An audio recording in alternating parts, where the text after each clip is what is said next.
Welcome to my channel. வாங்க, குன்றக்குடி முருகன் கோயில் முடிச்சுட்டு அடுத்தது வந்து குபேரன் கோயிலுக்கு வந்திருக்கிறவங்க. அதற்கு ஏற்ற மாதிரியே மெயின் ரோட்டில் கொஞ்சம் உள்ளே வரணும். குபேரன் மகாலட்சுமி ஒரு தியான மண்டபம்னு போட்டிருந்தது. அங்கே அதுவும் நல்லா இருந்தது, நல்லா இருக்குது.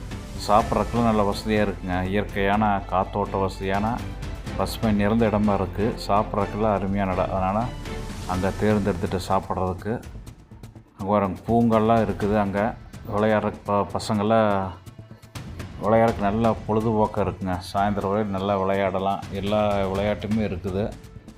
நான் டிக்கெட் 20 ரூபா கொடுத்து போகணும். அதனால் கொடுத்தாலும் நல்லா விளையாடலாம். குழந்தைகளுக்கு நல்ல பொழுதுபோக்கு நிகழ்ச்சிங்க. பாருங்கள், பேருங்கோயிலில் சாமி கும்பிட்டு எல்லாம் சாப்பிட்றாங்க மதியம்.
சாப்பிட்டு முடிச்சு கிளம்பியாச்சுங்க அடுத்த கோயிலுக்கு. பாருங்கள், இந்த தேரை பார்த்தாலே தெரியுது. பெரிய தேர் ஆவுடையார் கோயில் வந்தாச்சு. பாருங்கள், மிகப்பெரிய கோயில், ரொம்ப பழமையான கோயிலுங்க இது. வாங்க, பார்த்தால பஸ் இருந்து இறங்குறாங்க. அப்படியே வெளியில் பாருங்கள், அப்படியே உள்ளே போகலாமாங்க. அதை போர்டு வச்சுருக்குறாங்க.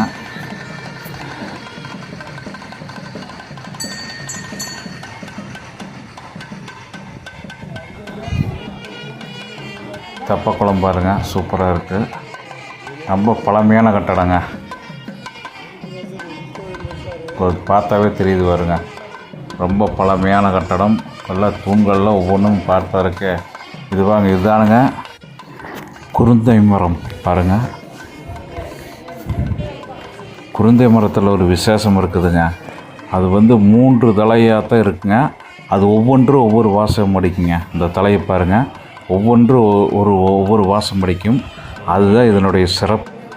ஒரு தலை எலுமிச்சை வாசம் அடித்தது.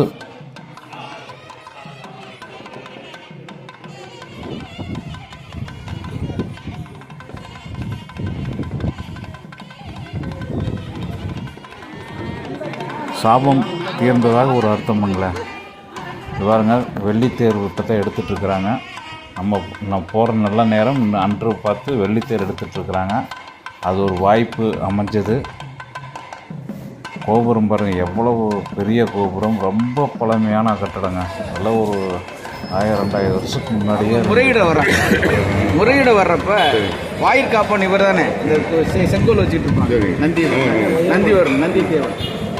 அப்போ வந்து அவர் சொல்கிறாரு, சிவபெருமானை பார்க்க அவர் நிஷ்டையில் இருக்கார். அப்போ தேவர்கள் நாங்கள் சொல்லியா. அப்போ என்ன பண்ணுறாங்க, வாயு பகவான் போய் சொல்கிறாங்க, நீங்கள் எப்படியாவது போய் சொல்லிவிடு எங்கள் கஷ்டத்தை. வாயு பகவான் சொன்னோடனே சரிட்டு போகிறப்ப நந்திவர்மன் அனுமதி கொடுத்தாரு. அவருடைய பிறவி பையன், அந்த ஊழ்வினை பையன் முடிஞ்சவொன்னே தான் இங்கே வராது. இங்கே இந்த கோயிலுக்கு இன்னும் ஒரு விசேஷம் உண்டு. இங்கே வந்தால் ஊழ்வினை முடிஞ்சால் தான் இங்கே வரலாம். எல்லாரும் வர முடியாது. அதாவது நம்ம செய்த பாவங்கள் புண்ணியங்கள் மற்ற கோயிலில் நீக்கணும்னு போவோம். இங்கே நீங்கினா தான் வரலாம். ஏன் எப்படி, அதுக்கு என்ன உதாரணம் அப்படின்னா, மாணிக்க வாசகருக்கு சிவபெருமான் கொடுத்த சாபம் நீங்கி கண்ணால் பார்த்து தொட்டுட்டார். அப்போ அவர் எல்லா வேலையும் முடிஞ்சவனால தான் இங்கே வர. இங்கே வந்து சிவபெருமானே என்னை ஆட்கொள்ளு அப்படின்னு கேட்கல. வரும் சிவபெருமானே ஆகி போச்சுன்னு வந்திருக்காரு. அதாவது இங்கே என்னென்னா மற்ற எல்லா கோயிலுக்கும் பரிகார ஸ்தலம், இது பரிகார ஸ்தலம் கிடையாது. நம் பிறவியில் செய்த உருவினை பயன்கள் முடிஞ்சதுக்கு முன்னாடி தான் இங்கே வர முடியும். நீங்கள் இந்த 50 வருஷமாக ட்ரை பண்ணிருக்கீங்க, வர முடியாது. இங்கே வந்துட்டா இனி உருவினை பயன் இல்லை.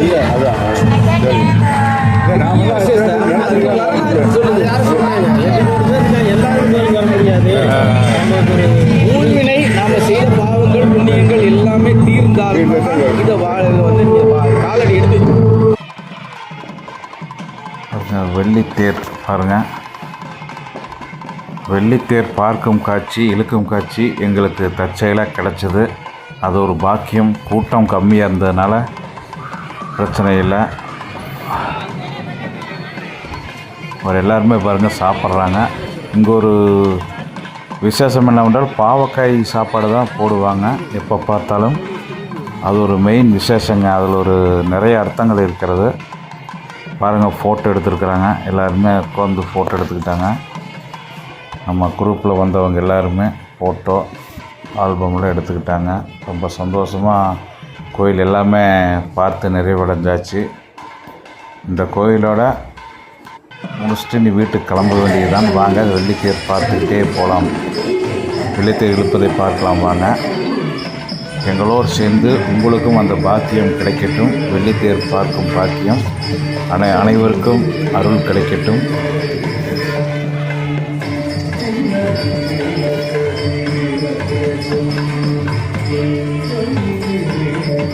வெள்ளித்தேர் இழுத்துட்டு போகிறாங்க பாருங்கள். நைட்டு ஒரு 8 மணி ஆயிடுச்சுங்க.